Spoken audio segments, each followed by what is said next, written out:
Tuhan, kawan-kawan, kita kali ini akan belajar tentang atribut Allah. Atribut Allah. Mungkin dalam bahasa lain, ada orang yang lebih condong menggunakan istilah sifat. Ya.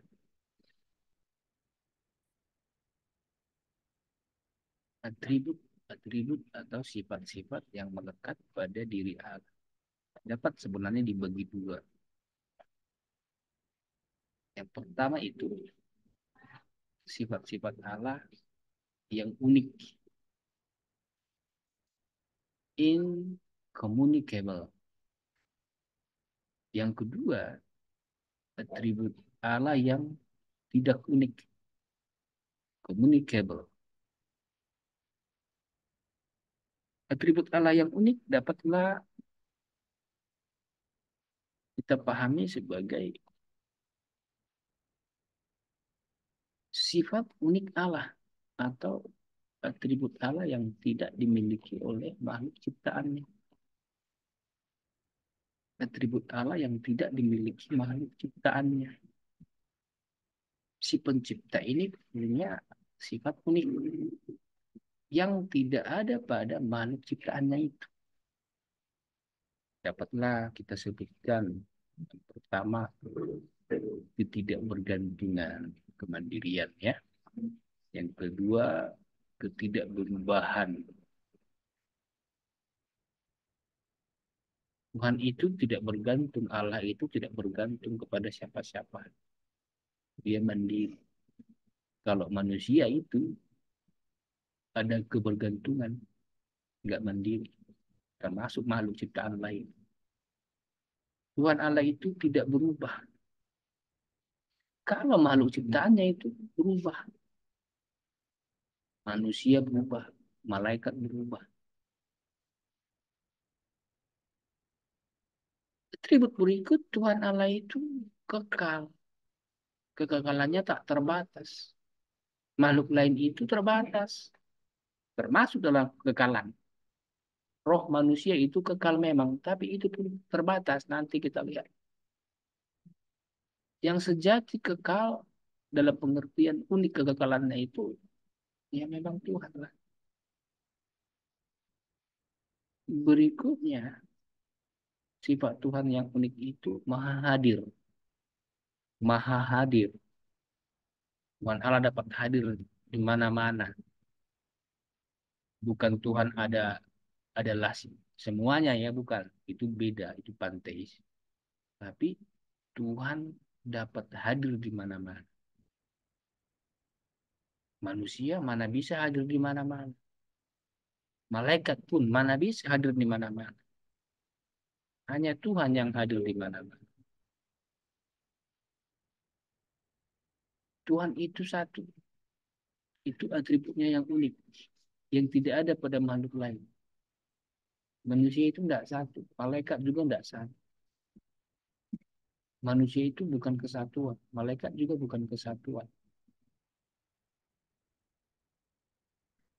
Atribut yang tidak unik yang kedua. Yang tidak unik, ya berarti yang dapat ada pada makhluk ciptaannya. Keberadaannya, sebagaimana Allah ada, malaikat juga ada, setan ada, manusia ada, alam semesta ada. Lalu ada atribut-atribut mental dan ada atribut-atribut moral. Nah, kita dengarlah pelan-pelan ya. Yang pertama adalah kita coba lihat sifat yang unik dari Allah yang pertama. Itu adalah aseitas dari bahasa Latin. Artinya independensi, ketidakbergantungan atau kemandirian. Tuhan Allah tidak dicipta, dia pencipta itu. Dia tidak bergantung pada siapapun atau kepada apapun. Orang dia pencipta kok. Ada suatu masa ketika tidak ada apa-apa selain Tuhan, selain Allah, hanya dia. Apa yang akan mempengaruhi dia? Orang hanya dia kok, tidak ada siapa-siapa. Sampai hari ini pun begitu. Sekalipun sekarang sudah ada semua, ada malaikat, ada setan, ada manusia. Tetapi adanya malaikat, setan, dan manusia ini pun tidak dapat membuat Tuhan jadi bergantung. Saya baca Roma 11 ayat 34 sampai 35. Sebab siapakah yang mengetahui pikiran Tuhan? Atau siapakah yang pernah menjadi penasehatnya? Atau siapakah yang pernah memberikan sesuatu kepadanya sehingga ia harus menggantikannya? Sebab segala sesuatu adalah dari dia, dan oleh dia, dan kepada dia. Bagi dia kemuliaan sampai selama-lamanya. Nah, dalam Keluaran pasal 3 ayat 14, kalau saudara ingat kisah ini, Keluaran pasal 3 ayat 14. Firman Tuhan Allah kepada Musa, aku adalah aku. Lagi firman-Nya, beginilah kau katakan kepada orang Israel itu, akulah aku, telah mengutus aku kepadamu. Aku ada pada diriku sendiri, dari diriku sendiri, akulah aku. Firman Tuhan Allah kepada Musa. Tuhan Allah tidak bergantung pada ciptaannya apapun juga. Termasuk Allah tidak bergantung kepada manusia. Jangan pernah berpikir Tuhan bergantung kepada kita manusia ini. Wah, kalau nggak ku sembah Tuhan, dia bukan Tuhan. Weh, sekalipun makhluk ini semua tidak menyembah Tuhan Allah, dia tetap Allah. Sekalipun semua makhluk di dunia ini tidak menyembah dia Tuhan Allah, tetapnya dia Tuhan Allah. Sekalipun apapun yang Anda buat manusia ini, makhluk ini buat, seolah-olah itu mempengaruhi ketuhanannya, keilahiannya, nggak ada ngaruh.